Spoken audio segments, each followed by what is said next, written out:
What's up, y'all? Welcome back to Life, Love, and Motherfucking Coffee. I'm your host, DJ, and today I have a very, hands out, very special guest, right? So I have my motherfucking best friend, my FP, my frat, my brother. I got Jay. You want to go ahead and introduce yourself? How you doing? I thought it's your way. Oh, my bad. How you doing? You good. More. Oh, my name is Jordan, and we're in Montgomery, Alabama. You ain't got to tell me I feel like a lot Well, of dang. I It's know okay. it's okay. It's okay. I'm pretty sure you felt this way before, especially working at PWI. So y'all know, like, I worked in education. Jordan currently works in education, higher education, and so we both at the time worked at the PWI, predominantly white institution. And so a lot of times working at those PWIs is like I being the only black face in the room, right? Mm-hmm. So being the only black face in that room, and then having to speak on behalf of the black experience because they felt like I knew the black experience. I only know my black experience. I don't know Jordan's black experience. I don't know so-and-so's black experience. Because all of our experiences are totally different. Mm-hmm. But they would expect me to speak on behalf of, I was the voice of blackness in the room, whatever. And then I will never forget, I worked at an institution, and shout out to my UMKC mom, Sydney. I love her to death. I remember I worked at an institution. I try not to say institution. So I worked at an institution, and I was in a room with there's a black lady, and everyone else was white. I was in a room with all white women, right? And I was the only black male, and then we had a black female in the room with me, and we worked at a predominantly minority serving institution, right? So you had 50% African American, 50% Hispanic students. Like that's literally 50% Latino students. Like that was the demographics of students, right? So I'm hearing these white women basically telling me that like it's a shame that these Did I work at this institution too? You did, but you weren't there yet. Okay. So telling me like it makes no sense that these students have all these opportunities and they don't want to come to summer school and they don't want to do after school. They don't want to do all this stuff. And I'm like literally I snapped on them because I was like, do y'all not understand like, and this was so I don't know their story, but this is my story. I was like, do you not know like I started working when I was 14, not because I wanted to buy stuff for myself, but because I had to help my mom pay bills. You know what I'm saying? Like I didn't have time to like do some of the things that my melanin deficient counterparts could do. White people? Because no, that's rude. So I could do what they could do or not even that. Like I could do what my more affluent counterparts, whatever, could do because I had to help my mother succeed. And a lot of the students that we served at the institution I worked at couldn't go to summer school. They couldn't do after school programs. They couldn't do all that stuff because they were more focused about where they're going to eat that night or what the roof was going to be over their head or X, Y, and Z. Like they were more stressed about life than like education. And that's unfortunate because I think education should not be education. Everyone should have education. Like education should not be what's the word I'm looking for? I cannot think of the word I'm looking for. Education should not be a privilege, and I feel like education. You is just very said something that privileged. really like sparked. Wait, hold on. Let me finish real quick. Okay. So education should not be a privilege. Education should be everyone deserves education, right? But for them, people in that room to basically tell me like these kids aren't worthy or these kids are giving up opportunities and all this X, Y. So I snapped and I went off and I was like, y'all don't fucking know. Excuse my language. Y'all don't know. Like y'all have never walked a mile in these kids' shoes. Like you don't know. Like your privilege is shown right now. But shout out to Sydney because like she pulled me into her office after that conversation. She's like, Darius, it is not your job to educate them on the black experience. She's like, that's not your job. I didn't hire you to do that. That's not what I want you to do. They need to take the time, if they're going to serve these students correctly, to take the time to educate themselves on the black experience or the Latino experience or X, Y, and Z. Like that's their job. That's not your job. And I appreciate her because before then I always felt like it was my job to educate others on my experience or educate others on the black experience or be that voice. But like it's not our job to be the voice. Like we live in an age where Google is very accessible. You can Google the black experience. You can Google the Latino experience. You can Google the low income experience. There's so many articles. Like nigga, we in grad school, how many times we had to read articles about low income students, X, Y, Z? Like you can find information. I should have to explain that to you. And to make sure y'all ain't interpreting this wrong, I don't think there's definitely not what he's saying is not being an advocate or, you know, speaking I'm out. always be advocate. I'm just because you know some people sorry. be trying You to right. get up under them comments and try to act a fool. You right. And please don't come for anybody unless you have the P.O. box or address. And did we send for them? I didn't send for you. Okay, just checking. You praise and All hallelujah. right, let them know. Okay. But backspace delete. So what I was saying is like, basically like, doesn't mean that there is not going to be this advocacy standpoint where we're advocating and standing up for other folks who may identify in those particular respective areas. But I think you hit on something in which, on the same vein of talking about the impact of things that happen that you may not have recognized, how it impacts you. And so I was talking about this with one of my brothers of how, you know, when you look at food insecurities with students and how that plays a part into some of the things that you may deal with or how it impacts you as a person navigating the space that you're in as you're moving through. Like, I remember, you know, us putting Brillo pad or steel wool in holes in the walls to make sure the rats didn't get in, or if we had roaches using borax powder, or if we didn't have electricity, then how, you know, or we didn't have using gas stove using electricity to heat up the water to put in the tub so that we could take baths and stuff. And this was during the winter. Like, thank God we had a fireplace that we could actually burn stuff in. And so, like, trying to huddle around the fireplace during a winter storm or during a regular winter when your gas get cut off, and, you know, trying to figure out what we're going to eat and thawing things out. Just all of these different dynamics and how it really makes you grateful, but it also impacts the psyche and so the mind of how you think and how you interact with folks. Sorry, so I was just on Facebook and I saw someone was like, what did it say? It was like, stop teaching your kids, or stop like teaching something about like the struggle. And I feel like a lot of us like grew up struggling. Like, we all were struggling. I didn't know it was a struggle. And because you don't know, right? So I mean, let me tell you, someone made fun of me the other day because I was like, I love me a good syrup and sugar sandwich, and someone was like, "Ugh, that's nasty." I said, "When all you have in your refrigerator, all you got some bread, and your mom got some syrup, and you got some butter, sugar. cinnamon, so you gonna do what you gotta do. You gonna make it good, right? Okay. Give me a good peanut butter sandwich with some peanut butter, and then I'm gonna throw some sugar on top. What you mean cheese bread? Just take cheese? a slice of cheese and then throw it in the oven and then let it bubble up. Yeah, we ate those spaghetti. We ain't had no garlic bread. Let's be clear. Though we might throw a little garlic on that if we had garlic powder, but like, I feel like so many of us like grew up in the struggle, and even for me, like, I know. Okay, I just like said I have financial. Let's be clear. I'm blessed. At the end of the day, I'm highly blessed, right? Like, my financial issues right now nowhere compared to what my mom's financial issues were, or like other people's financial issues, right?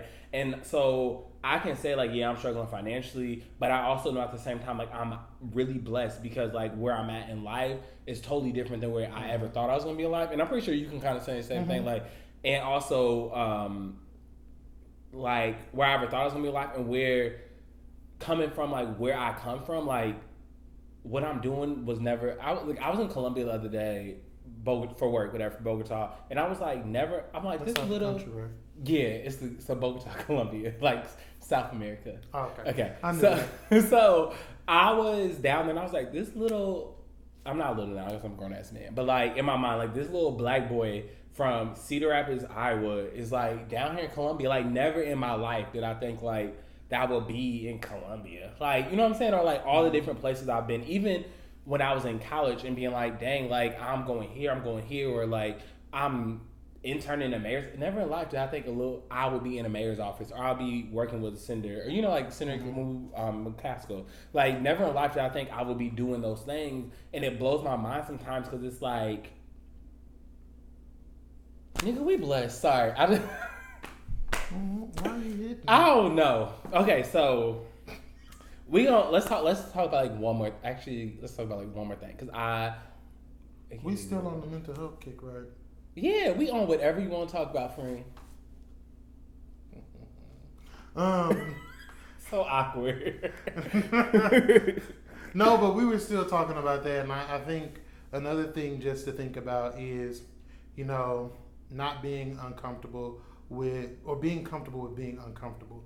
And so, like, when I realized, like, I might need to get a counselor, I was talking with one of my other colleagues, and she was like, yeah, I got a counselor, and da-da-da-da. And I was looking like, you got a counselor? I was like, how much it costs? And that's the first thing came to my mind. That's real though. I was like, what's the co-payment and how much it costs? Because I know it's $50 a pop when I go to my specialist, and when I go to the other doctor, it was $30 a pop, which is not expensive for, what other folks have to pay. Some people got it free, but I was just like, I gotta go on this little rant right real quick. So growing up, we had Medicaid, Medicare. I can never remember which one. I don't know what folks. I had. But like, we had to pay for nothing, and sometimes I miss it. Like, I miss going to the doctor office, and now it was a blessing and a curse because I miss going to the dentist and not having to pay anything. But now I'm paying for all the work that they did because it was cheap. But I love going to the doctor and not have to pay. Or my medicine was free growing up. Everything was free, and now I'll be going to the doctor and they'd be like, "All right, that's 30, that's 40, that's 50." I'm like, huh? Why am I paying for insurance if I still got to pay y'all on top of the insurance? But sorry, that was my little vent. Go ahead. Yeah. I interrupted you. What was I saying? You was talking about counseling and how being okay with being uncomfortable. Yeah, because you started talking about. Sorry, I had. And I'm taking some public administration courses, and you start making me think of like public assistance and public services, and how we're having access to adequate programming for folks in underserved areas, and I started thinking about that. But then I was like, dang, I remember when I had food stamps, and I was like, man, I remember when they gave me back food stamps from the first date that I applied for them for, and I mean, like and like some folks would be like, oh, you were on government assistance. Why would you take that? I was like, yeah. I ain't never too good. And so, I mean, we talk about food insecurities again, going back to how things affect you and being okay with not being okay. And so, talking with my friend, Then you brought it back. There you go. You got it. So what was I saying? I was basically saying, like, she was talking about having a counselor, and I was like, I don't know if I can do that. But I wound up finding a counselor that was in my network and then going to it. We on out of time. We like 5 more minutes. We good. Okay. Well, I mean, you had another show that was long. What we not gonna do is. So, what was I saying? You keep interrupting me. You interrupted yourself, in front of your followers. This is why we can't do this, because you don't know how to act right. And I don't have no table to put a drink on. Do better. Where my coffee at? This was the motherfucking coffee. I have no coffee. I have no table to put the cream on. And I have cups too. Ooh. Like, I have coffee mug, and I have a coffee maker, but I haven't broke down and got the coffee to make the coffee mix to make the coffee beans, whatever. Okay. But yeah, I want to go into the counseling center. Which is important. Yeah, which was good for me. Okay, so do you feel? I'm gonna ask one question. Do you feel like do you think that's important for us to have a counselor who looks like us and relates to us, or do you think it's okay to have any counselor? So, and then you can tell us your counselor, like, you know what I'm saying? Okay. So I think yes, and I also think it's good to have somebody. Mm-hmm. One, I think it's good for folks who need someone who they identify with and can connect with, who maybe supports their different identities, whether it may be religious, social, education-wise, or whatever that you need to help work with you to make you feel comfortable in the space. I think that's what should work for you. But also, I believe that if there is somebody you have the option and the autonomy to be able to say, okay, if I don't like this counselor, then you can go to another one and find another one. And so, but I also think that you need to try, because I feel like some people like, and I know for like, I went to the counselor one time. He's a black man, and I was so excited. I was like, well, I got a black man counselor. Horrible. Well, my counselor is a older white woman, and is she good? And she has a master's of social work, but she's a licensed clinical master's of social work. and she's been doing it longer than I've been alive. And so from teaching and all of that, and so I don't think that, I think her approach to counseling for me was beneficial. And I not only saw the counselor, but I also saw the psychiatrist, because I was like, maybe, I might need a pill. I don't know, but I'm not on no pills. I've seen one of them too before. But I was like, maybe I have some other deeply rooted issues that need to be unpacked. Maybe it's a chemical imbalance. I don't know. Right. I'm not a doctor and I didn't study that. So somebody you can't diagnose yourself. WebMD will make you think you're dying. I literally have thought I was. WebMD will. I thought I had some terminal illnesses fooling with that. So this is what I was gonna say though. I think sometimes, and I know I felt bad. I think we need to give counselors before you decide to change your counselor, give your counselor a good 4 to 5 weeks. Give them some time, 4 to 5 visits or whatever to really see. I was like, you go every week. I was like, you got money. No. But go. Or 4 to 5 visits to really give them time to get to know you. You get to know them and see if it's a good fit. And if you're a student, most of the time your institution, free. It's free for the first 10 sessions, but also most institutions give students insurance, it's a part of your stuff. So I didn't know as a student that I had insurance with the school, so country.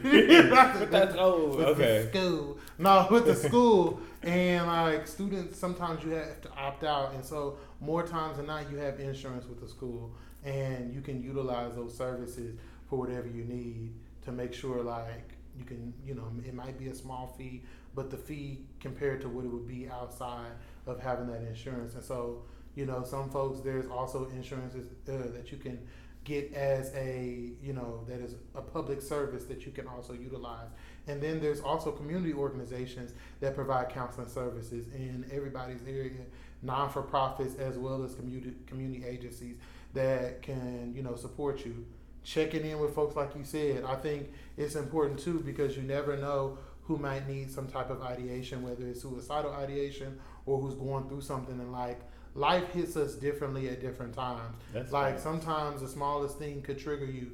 And I have these moments at work where I'll be grateful, and in the moments where I'll be like, no.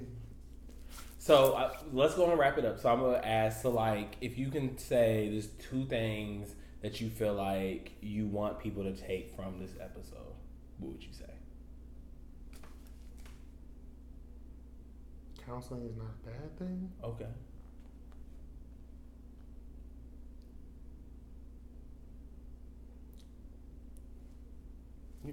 So I'll say one. So one thing for me, 'cause I think we talked about growing up and stuff like that, and I'll never forget Wes Moore. Wes Moore has said, he's shoot, no, I have to remember it. Go ahead, because I forgot what I was going to say. You are not okay. You know how we always say you're a product of your environment, but I love what he said. He's you're a product of you're not a product of your circumstances or something like that. Anything. I really like what he said. I'm gonna put it at the bottom. I'm gonna research it and I'm gonna put it at the bottom of what I'm saying right now. So just look at the bottom, and that's really what he said. Okay, but I love what he said, because I think too often we're we're a product of our environment, right? Which is semi-true. You're a product of your expectations. That's what it was, and I think that is true sometimes, because I look at growing up, whatever, and there's different people. We all grew up in the same household, or we all grew up in the same block, but my expectations were different than their expectations, so I'm in a different place than they are. So I think that's important too. On the counseling tip, if you need help, go get help. Don't be, like Jordan said, don't be ashamed to get help. Get help if you need it. There's so many, there's free counseling out there. If you're a student, there's definitely free counseling. If you have insurance, utilize your insurance, because it will pay for your counseling. And if you're a believer of God, pray. But like I said earlier, faith without work is dead. So I'm a firm believer. I'm praying to God every night that He helps me and cares me and does whatever. But then I'm also going to put work in to make sure my prayers are going to come true, right? And so I think that's important. I think my last one would be knowing who your network is and your tribe is, and making sure you check on them. And so that's why I'm in Montgomery. Hold up, whoa. I'm great right now. When I'm not, you won't be able to come down. No, I'm just playing. But just knowing who your tribe is and knowing like your networking knowing when to let folks go. Like he's a cool guy. He's a cool kid. I tried. So He's famous. You said what? He's famous. I'm not. But what I want to go ahead and do is I want to thank y'all for tuning in again. I cannot talk. I know I can't talk, but we're not going to talk about that. But thank y'all for tuning in again. I also want to shout out y'all because, okay, my last week episode was very personal. Gave y'all kind of in-depth, really about my truth, who I am, and the love and support that I received from people, like, is amazing, and I definitely appreciate that. And I hope that my last video maybe inspires or gives someone, the courage to walk in their truth and tell their truth. 'Cause I think that's really important. Like I said, you can't live your best life or you can't be truly who you want to be or who you are until you live in your truth, until you actually are out there and are comfortable with who you are. And I think that's so important. So thank y'all. Y'all are real MVPs. That love and support was definitely amazing. As always, subscribe to the YouTube channel, Life, Love, and Motherfucking coffee. there you go. You can follow the Instagram page, which is LL_MFC. Definitely shoot me an email with any ideas that y'all might have for future topics that you would like me to discuss. Follow my friend at J_B. No, he don't even know. No, _him B. Okay, J_ham_B. Yes. Was that it? Mm-hmm. Okay, so follow him at JAY_ham_B. That's on Instagram. And you can always follow me, fly guy underscore How do you spell that? PHLY guy underscore DJ06. 06? 06. Okay, so yeah, I think that's all. You have anything else you want to say before we close out this episode? Like, comment, and subscribe. I like that. He the real MVP. I'm keeping him around. Thank y'all. Take care. Jordan, hit him with a verse. You know how to sing? Oh, you want me to sing? They told me I needed an outro, so go ahead and hit it with an outro. Life, love, Come on, hit it. and motherfucking coffee. All right, there we go. Thank y'all so much. Take care.